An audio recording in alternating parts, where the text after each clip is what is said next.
प्रदेश विशेषमा आज हामीसँग हुनेछन् नागरिक उन्मुक्तिको आन्तरिक विवादले सुदूरपश्चिममा सरकार विस्तार अन्यल, मन्त्री हुन पुगेका शपथ नै नलिई फर्किए। राजस्व बाँडफाँडमा तीनै तहका सरकार उदासीन, मासिक रूपमा बाँडफाँड गर्न वित्त आयोगको सुझाव। धादिङको धुनी बेसी प्राविधिक शिक्षालयमा विद्यार्थीको आकर्षण, प्रयोगात्मक ज्ञान उपयोगी हुने अपेक्षा। र सिन्धुपाल्चोकको चौतारा सिपाघाट सडक निर्माण 1.5 वर्षमा पनि अधुरै, ठेकेदारको ढिलाइले स्थानीयलाई शास्ति। नमस्कार, म श्रद्धा आर्याल। यी थिए प्रदेश विशेषका लागि आजका हाम्रा सामग्री।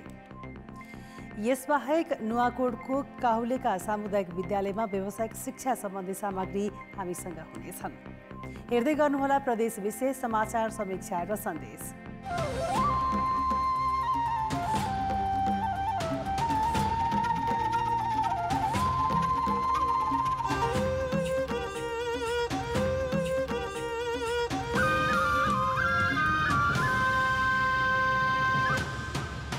प्रदेश विशेष presented by Asian Paints। सुरुमा प्रदेश संक्षेप।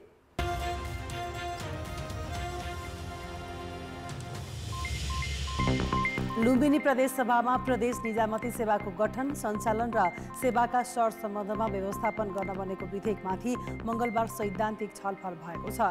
छलफलमा सहभागी प्रदेश सभा सदस्यहरूले प्रदेश निजामती विधेयक कसैलाई जागिर खुवाउनका लागि भन्दा पनि प्रदेश सरकारलाई व्यवस्थित र समृद्ध प्रदेश निर्माणका लागि आउनुपर्ने बताएका थिए। सैद्धान्तिक छलफलमा उठेका प्रश्नहरूको मुख्यमन्त्री दिली बहादुर चौधरीका तर्फबाट गृहमन्त्री सन्तोष कुमार पाण्डेले जवाब दिए। संशोधन प्रस्तावका लागि 48 घण्टाको समय दिइएको छ। सिद्धार्थ राजमार्ग अन्तर्गत पाल्पाको सिद्धबाबा क्षेत्रमा पहिरो खसेर निर्माणाधीन सुरुङ मार्गको टनेल पोर्टल भत्किएको छ। गए रातिदेखि परेको अविरल वर्षासँगै झरेको पहिरोले तल्लो सिद्धबाबा क्षेत्रमा बन्दै गरेको टनेल पुरिएको स्थानीय विष्णुप्रसाद पाण्डेले जानकारी दिए। तल्लो सिद्धबाबा क्षेत्रमा निर्माण थालिएको टनेलमा ठूलो क्षति पुगेको छ। सुरुङ मार्गमा दैनिक 80 जना कामदारले काम गर्दै आएका छन्। पाल्पाको तिनाउ गाउँपालिका 3 सिद्धबाबा क्षेत्रमा सुरुङ मार्ग निर्माण थालिएको थियो। बजार र कृषि बालीमा आइपर्ने समस्या समाधानका लागि धनकुटा नगरपालिकाले सञ्चालनमा ल्याएको कृषि सूचना केन्द्र निष्प्रभावी बनेको छ। कृषि वस्तुको बजार भाउ, मौसम, बाली पात्रको उपयोग र कृषि बालीमा आवश्यक पर्ने अन्य प्राविधिक जानकारी दिन सजिलो होस् भनेर धनकुटा नगरपालिकाले विभिन्न 32 स्थानमा स्मार्ट इन्फर्मेसन सेन्टर सञ्चालनमा ल्याएको थियो। धनकुटा नगरपालिकाले कृषि एप्लिकेसन र इन्टरनेट शुल्क उपलब्ध नगराएपछि यस्ता केन्द्र निष्प्रभावी बनेका हुन्।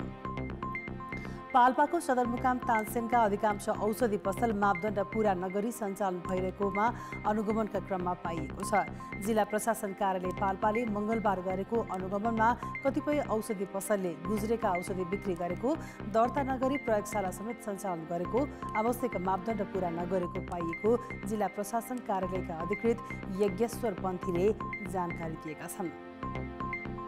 दोलखाका पर्यटकीय क्षेत्र कालिङचोक क्षेत्रमा सञ्चालित होटलहरूमा अनिवार्य मेनु अर्थात् मूल्य सूची राख्न जिल्ला प्रशासन कार्यालय दोलखाले निर्देशन दिएको छ।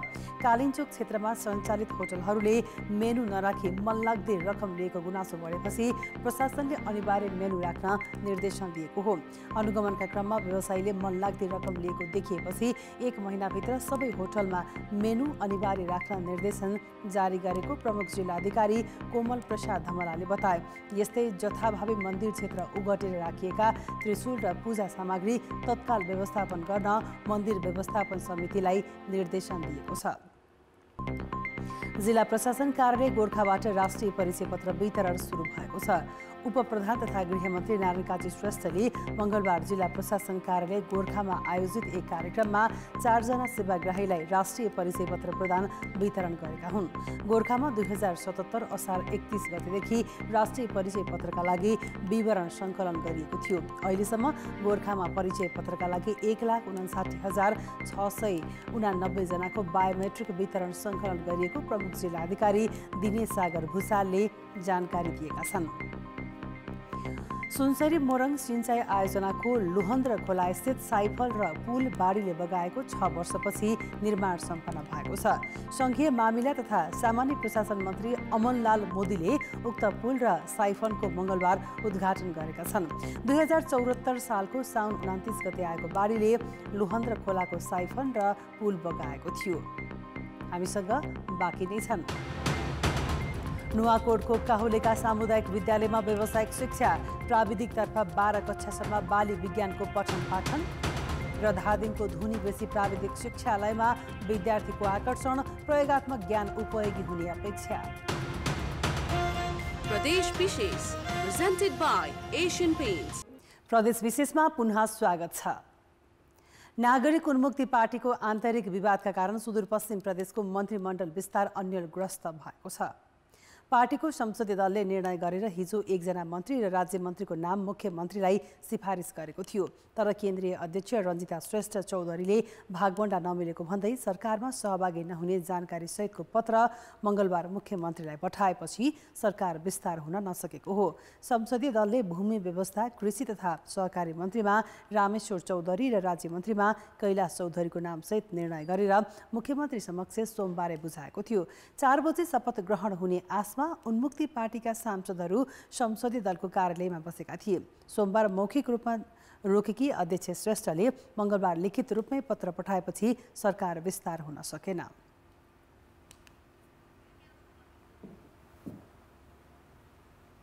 मुलुक ऊर्जा क्षेत्रमा आत्मनिर्भर बन्नका लागि विभिन्न स्थानमा साना ठूला जलविद्युत आयोजना सञ्चालनमा छन्। तर दक्ष जनशक्तिको सधैँ अभाव हुने गरेको छ। धादिङको धुनीबेसीमा जलविद्युतको क्षेत्रमा काम गर्ने प्राविधिकहरूलाई लक्षित गरी सञ्चालनमा रहेको प्राविधिक शिक्षालयमा विद्यार्थीको आकर्षण बढेको छ। यस्तै प्राविधिक तथा इन्जिनियरिङ विषयको पढाइ पूरा गरेकाहरूलाई कार्यक्षेत्रमा जानुअघि प्रयोगात्मक ज्ञान दिन्छ।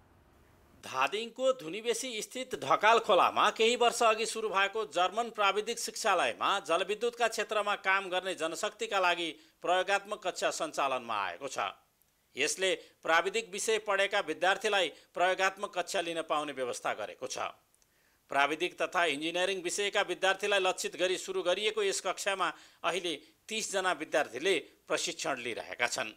हामी अपरेसन एन्ड मेन्टेनेन्समा चाहिँ डाइरेक्ट कम्पनीमा गएर चाहिँ इन्भल्भ हुँदाखेरि त्यो टाइममा चाहिँ हामी चाहिँ के गर्ने त थाहा हुँदैन नि त। हामी त यतिकै अक्कन्न बक्क परेर बस्ने हो या चाहिँ कुनै सिनियरको सपोर्ट खोज्ने हो। ट्रेनिङले चाहिँ मलाई हाइड्रो पावर सम्बन्धी चाहिँ हाइड्रो पावरमा चाहिँ के हुन्छ, कसरी हामीले चाहिँ प्रब्लमहरू फेस गर्न सकिन्छ भन्ने कुराहरू चाहिँ सिकाउँछ। नेपालमै नभनेर साउथ एसियामै चाहिँ हाइड्रो पावर सेक्टरमा चाहिँ फर्स्ट टाइम हो कि यो चाहिँ कन्डक्ट गरेको। अनि अब ल ठिक छ, अहिलेसम्म त हामी पढेर आयौँ होइन, पढेर आएपछि चाहिँ सेमी स्किल्ड भइन्छ तर स्किल्ड चाहिँ फुल्ली भइन्न। अब यहाँ चाहिँ हेर्दा यहाँ चाहिँ ट्रेनिङ गरेपछि चाहिँ टोटली प्र्याक्टिकल हामीले गर्न पाइरहेछौँ। लामो समयदेखि जर्मनीमा जलविद्युतको क्षेत्रमा काम गर्दै आएका ढकाल खोलाका पवन ढकालको पहलमा यो कक्षा सञ्चालन गरिएको हो। उनले युरोपेली सङ्घ संस्थाको सहयोगमा 50 करोड मूल्य बराबरको उपकरण ल्याई काठमाडौँ विश्वविद्यालय र स्थानीय तहको समन्वयमा कक्षा सुरु गरेका हुन्। यहाँ जलविद्युतको क्षेत्रमा प्रयोग हुने उपकरणहरू सञ्चालन तथा मर्मतका लागि प्राविधिकलाई विभिन्न देशका जलविद्युत विज्ञहरूको उपस्थितिमा व्यवहारिक सिप सिकाइन्छ। हामीले मेटरलाइज गर्नलाई जुन हाम्रो आवश्यकता छ त्यसलाई चाहिने स्किल म्यान पावर हामीले डेभलप गर्ने हिसाबले हामीले यहाँ ट्रेनिङ त्यस किसिमको ट्रेनिङ सुरु गरेका हौँ। जसले विदेशमा गएर आफू त्यहाँ इस्टाब्लिस्ड हुँदाहुँदै पनि आफ्नो भूगोल सम्झेर आउनुभएको छ। त्यस कारणले नगरपालिकाको सोच भनेको यति बेला हामीले अब यहाँ हुने प्राविधिक कुनै पनि कार्यक्रममा नगरपालिका सहकार्य गरेर जानुपर्छ भन्ने कुरोमा हामी नीति निर्माणमा छौँ। शिक्षालयमा अहिले जलविद्युतसँगै मेटल वर्कसप, काठका काम सम्बन्धी दक्ष प्राविधिक जनशक्ति उत्पादनका लागि 3 देखि 12 महिनाको कक्षा समेत सञ्चालन गरिरहेको छ। कान्तिपुर समाचारका लागि पोषनाथ अधिकारी, ढकाल खोला, धादिङ। प्रदेश विशेष प्रेजेन्टेड बाय एशियन पेन्ट्स। प्रदेश विशेषमा पुनः स्वागत छ। सिन्धुपाल्चोकको चौतारा झ्याडी देउराल सिपाघाट सडक निर्माण सम्झौताको मिति सकिएको 1.5 वर्ष भइसक्दा पनि पूरा हुन सकेको छैन। 2 वर्ष अघि नै सक्नुपर्ने चौतारादेखि सिपाघाटसम्मको 26 किलोमिटरको पक्की सडक विस्तारको काम अझै अधुरै छ। सडक खण्ड विस्तारका लागि पेसिफिक इन्जिनियरिङ प्रणालीले 2077 साल असार 29 गते ठेक्का सम्झौता गरेको थियो। तर 1 वर्ष म्याद थप गर्दा समेत सडक निर्माणमा ढिलासुस्ती हुँदा स्थानीयले शास्ति बेहोर्नु परेको छ। केही पनि गाडी वारिपट्टि पहिला बरु आउँथ्यो, अहिले गाडी आउन सक्दैन वारिपट्टि। खोलापट्टि तल बाटै छैन, केही पनि तल 2-3 वटा मुड बनाएको पनि छैन, बाटो पनि छैन। यो ठेलाले ल्या जति बाटो मात्रै बाँकी छ, अरू इन्द्रादी गाउँपालिकाको बाटो सबै पिच भइसक्ला हो। कतिपय ठाउँमा बनाएका ग्याबिन, पर्खाल र नाली भत्किन थालेका छन्। बागमती प्रदेश सरकारको भौतिक पूर्वाधार विकास मन्त्रालयबाट 8 मिटर सडक चौडाइसहित कालोपत्री गर्न 56 करोड बजेट खर्च भइसकेको छ। चाहिँ कार्यगति चाहिँ गर्न सक्ने छ कि छैन भनेर हामीले एनालाइसिस गरेर यदि हुन्छ भने हामी चाहिँ म्याथअप गऱ्यौँ, नत्र चाहिँ हामी चाहिँ उसलाई चाहिँ ठेक्का तोडेर नयाँ ठेक्काको आह्वान गर्नेतिर हामी कारबाही अगाडि बढ्छौँ। ठेकेदार पक्षले समस्या देखाएर ठेक्का अवधि लम्ब्याउने र सरकारले ताकेता गर्नुको सट्टा म्याद थपिदिने गर्नाले सडक निर्माणमा लापरवाही बढेको हो। नुवाकोटका अधिकांश सामुदायिक विद्यालयको घट्दो शैक्षिक गुणस्तरका कारण विद्यार्थी सङ्ख्यामा कमी आइरहँदा काहुली स्थित एसेलु भूमे माविले भने लोभलाग्दो सुधार गरेको छ। जिल्लाको दुर्गम क्षेत्रमा छाप्रोबाट सुरु भएको यो विद्यालयले व्यावसायिक विषय समेत पढाउँदै आएको छ। नुवाकोटको दुर्गम भेग काउलेमा 2046 सालमा ऐसेलु भूमि प्राथमिक विद्यालय स्थापना भयो।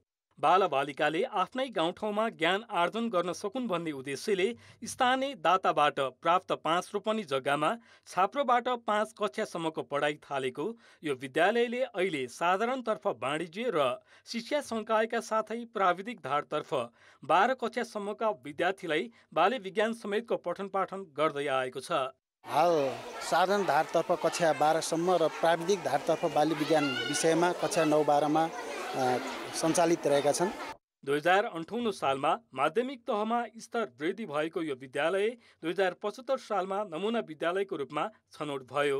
उक्त कार्यक्रम मार्फत प्राप्त झण्डै 7 करोड वित्तीय सहयोगले विभिन्न संरचना निर्माण गरी विद्यालयको भौतिक पूर्वाधार र गुणस्तर दुवै सुधार गर्यो।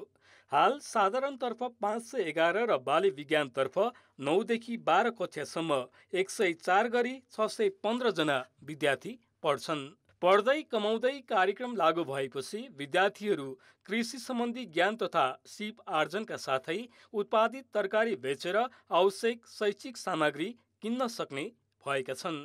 50% विद्यालयलाई राखेर 50% चाहिँ 50%को चाहिँ विद्यार्थीलाई तरकारीहरू दिने, अनि कोही बेलामा अब प्र्याक्टिकल फाइलहरू किन्न नसक्नेहरूलाई दिने, त्यसरी विद्यालयले चाहिँ त्यस्तो गर्दै आउनु भएको छ। आफ्नै गाउँमा चाहिँ आफ्नै घरको खाना खाएर यहाँ आएर चाहिँ यस्तो व्यवस्थित तालले पढ्न पाउँदा चाहिँ हामी चाहिँ एकदम खुसी छौँ। विद्यार्थीको चाप बढेसँगै विद्यालयले आवश्यक सुविधासहित फुटसल र अटोडोरियम लगायतका संरचना बनाउन र खेती गर्न 25 रोपनी जग्गा किनेको छ। यसले विद्यालय हाताभित्रै माछा पालन र आलु, काउली, बन्दा, गोलभेडा लगायत हरिया सागसब्जी उत्पादनको प्रयोगात्मक सिकाइ सहज भएको छ। सबै किसिमका बालीहरू उत्पादन हुन्छन् र त्यस कारणले गर्दा नै विद्यार्थीहरूलाई चाहिँ एकदमै रुचि राख्दछन्, किनकि उनीहरूलाई चाहिँ सबै किसिमका बालीहरू चाहिँ डिस्टेन्स मेन्टेन गरेर चाहिँ लगाउन सिक्छन्। त्यही रोग किराहरू चाहिँ कसरी कन्ट्रोल गर्ने त्यो कुरा सबै कुराहरू सिक्ने अवसर पाइरहन्। विद्यालयलाई प्रविधि मैत्री बनाउन कम्प्युटर कक्षा सञ्चालन गर्दै आएको यो विद्यालयले मल्टिमिडिया प्रयोग गरी दूरशिक्षा समेत सञ्चालन गरेको छ। साथै प्रयोगात्मक सिकाइका लागि बायोलोजी, फिजिक्स र केमिस्ट्री ल्याबहरू सञ्चालन गरेको छ। कान्तिपुर समाचारका लागि नुवाकोटबाट राजकृष्ण श्रेष्ठको रिपोर्ट। पश्चिम तराईमा मङ्गलबारदेखि मनसुनी वर्षा सक्रिय भएसँगै किसान खुसी हुँदै रोपाइँमा होमिएका छन्। मङ्गलबार बिहानदेखि परेको अविरल वर्षाले बर्दियाको रोपाइँ हुन बाँकी रहेको करिब 23% खेतमा जोत्न सुरु गरिएको छ। अधिकांश रोपाइँ गरेको धानबाली सुक्न थालेको र धाजा परेको छ। पानी परेसँगै किसान खुसी भएका छन्। खुसी आटो धान रोपाई हो गेल, बढ़िया हो गेल, यह कहना बाकी मैंने धान हुई जाए कहना बा आशा। यो पानीले गर्दा हामी सबै किसानले सबै खुसी छौँ, अनि रोपाई गर्नेले पनि सबैजनाले खुसी छन्।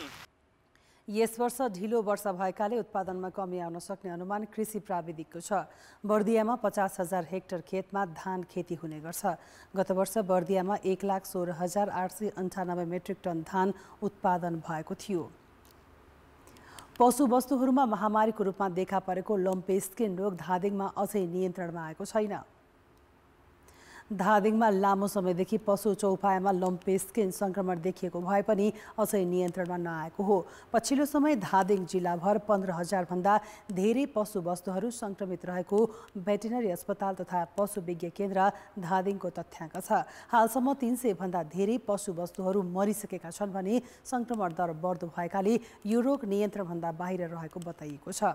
संक्रमण बढेपछि केही स्थानीय तह आफैले औषधि खरिद गरी उपचारमा लागेको भए पनि समस्या समाधान भएको छैन।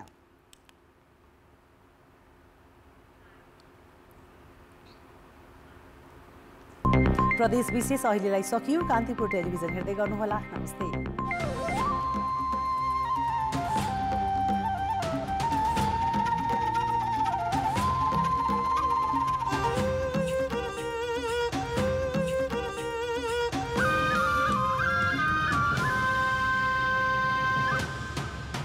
Pradesh Vishesh, presented by Asian Paints.